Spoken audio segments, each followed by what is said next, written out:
અને વડોદરા કોર્પોરેશનની ચૂંટણીમાં વોર્ડ નંબર 1 ની લડાઈમાં ખુરશી 1 અને દાવેદાર 3 બેની લડાઈમાં ત્રીજો ફાવશે કે પછી ત્રણેય એકબીજાના સમીકરણો પર ભારે પડશે સવાલ થઈ રહ્યો છે। વોર્ડ નંબર 1 માં ભાજપ કોંગ્રેસ અને અપક્ષની ટ્રિપલ ફાઇટનો રોમાંચ જામ્યો છે, ત્યારે કોંગ્રેસ અમી રાવત, ભાજપના કૃણાલ પટેલ અને અપક્ષના હરીશ પટેલ મેદાને છે। કોંગ્રેસમાંથી ટિકિટ કપાયા પછી અપક્ષ મેદાનમાં ઉતરેલા હરીશ પટેલ આક્રમક મૂડમાં જોવા મળી રહ્યા છે, તો હરીશ પટેલના સ્થાને મેદાનમાં ઉતરેલા અમી રાવતની માટે ચૂંટણી એક પ્રતિષ્ઠાનો જંગ બની રહ્યો છે। છાણીના શાણા મતદારો કોના પર હેત વરસાવશે, હવે એક મોટો સવાલ થઈ રહ્યો છે।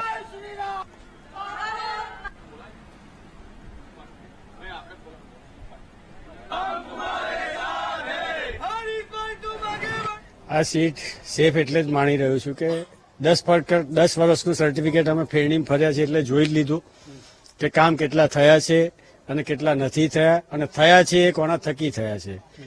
એટલે આ પ્રતિનિધિત્વ જયારે સ્વીકાર્યું, ઉમેદવારી કરી ત્યારે થોડું હતું કે બે બાજુ રનિંગ કાઉન્સિલર છે પણ કામ નથી કર્યું ને એનું સર્ટિફિકેટ જયારે પબ્લિકે આપ્યું ને એટલે આજે એટલો કોન્ફિડન્સ છે કે વોર્ડ નંબર 1 ની મારી જ નહીં અન્ય 3 ઉમેદવારો સાથે 4 સીટો જીતીને ભારતીય જનતા પાર્ટીના થકી કોર્પોરેશનમાં જઈ રહી છે।